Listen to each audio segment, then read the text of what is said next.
దేశపతి శ్రీనివాస్ గారు, శాసనసభ్యులు మాజీ మంత్రివర్యులు గంగుల కమలాకర్ గారు, కోరుట్ల ఎమ్మెల్యే డాక్టర్ సంజయ్ గారు, హుజురాబాద్ ఎమ్మెల్యే పాడి కౌశిక్ రెడ్డి గారు, జనగామ ఎమ్మెల్యే గౌరవనీయులు పల్లా రాజేశ్వర రెడ్డి గారు, ఇదే ప్రాంతానికి చెందిన మరో మాజీ మంత్రివర్యులు గౌరవనీయులు కొప్పుల ఈశ్వర్ గారు, పేర్లు చాలా ఉన్నాయి, తెల్లారితో చదవానంటే.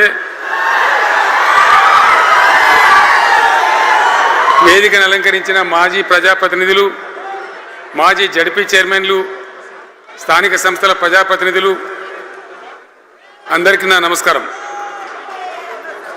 ఇదే జగిత్యాలకు సంబంధించినటువంటి అలిశెట్టి ప్రభాకర్ అని ఒక కవి ఉండేవాడు. ఆయన ఒక మాట చెప్పిండు, చీకట్లో జడుసుకుంటే ఒక చెట్టే నీ చుట్టూరా అరణ్యమై భయపెడుతుంది, గుండె అంటూ కలిగి ఉంటే గుండె ధైర్యం ఉంటే నీ వెంట అదే పెద్ద సైన్యమై నిలుస్తుంది అని చెప్పిండు ఆయన. ఇలా నా కళ్ళ ముందున్నటువంటి మీరు, మీతో రెండింతలు బయట రోడ్ల మీద ఉన్నటువంటి అశేషమైనటువంటి జీవన్ రెడ్డి గారి అభిమానులు, మీ అందరి ఆశీర్వాదంతో ఈరోజు జీవన్ రెడ్డి గారి చేరిక కరెక్ట్గా ఆయన గుండె ధైర్యం ఉన్నాడు కాబట్టి, ఉన్నట్టు నికాలస్గా మాట్లాడతాడు కాబట్టి ఇలా ఆయన నిర్ణయం తీసుకొని ఇంత పెద్ద సైన్యాన్ని తీసుకొని తెలంగాణ రాష్ట్ర భవిష్యత్ ప్రయోజనాల కోసం ఆయన బీఆర్ఎస్లో చేరిన విషయం మీ అందరికీ తెలుసు. ఆయన వెంట మీరందరూ వచ్చి ఎవరైతే అందరూ ఈరోజు చేరినరో, ఇంకా రాని వాళ్ళు కూడా ఉన్నారో గ్రామాలలో పట్టణంలో, మీ అందరికీ ముఖ్యంగా జీవనన్న గారికి, ఆయన వెంట వచ్చినటువంటి ప్రతి పౌరుడికి, ప్రతి అన్నకు, ప్రతి తమ్ముడికి, ప్రతి చెల్లెకి కూడా పేరు పేరున బీఆర్ఎస్ రాష్ట్ర అధ్యక్షుడిగా నేను హృదయపూర్వకమైన స్వాగతం సుస్వాగతం తెలియజేస్తా ఉన్నాను. జీవన్ రెడ్డి గారి గురించి నేను ఎక్కువ చెప్తే మాది మేమేదో డబ్బా కొట్టుకున్నట్టు అవుతుంది.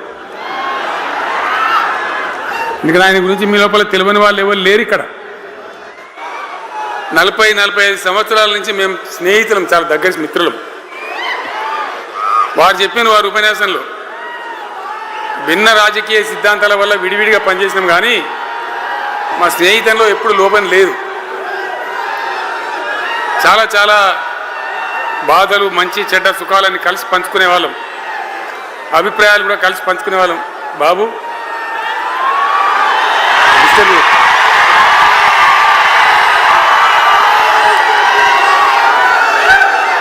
మంది లొల్లి పెట్టడం కూడా కాదురా వారు,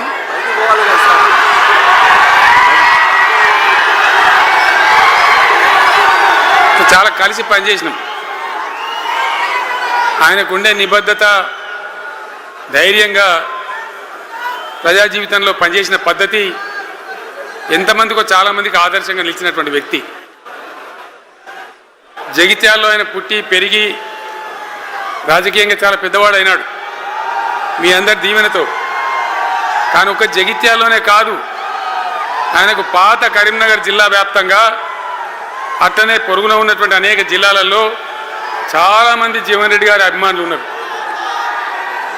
చాలా మంది. మీరు లొల్లి పెట్టకుండా మీ ఫోటోలే బయటికి పోతున్నాయి. అది లైవ్ టెలికాస్ట్ ఉంది, దానిలో మీ బొమ్మలు టీవీలో కనబడుతున్నాయి మీ ఇంటికాడ.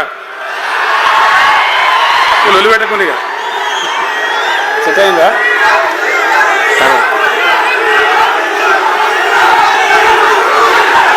సో అట్లా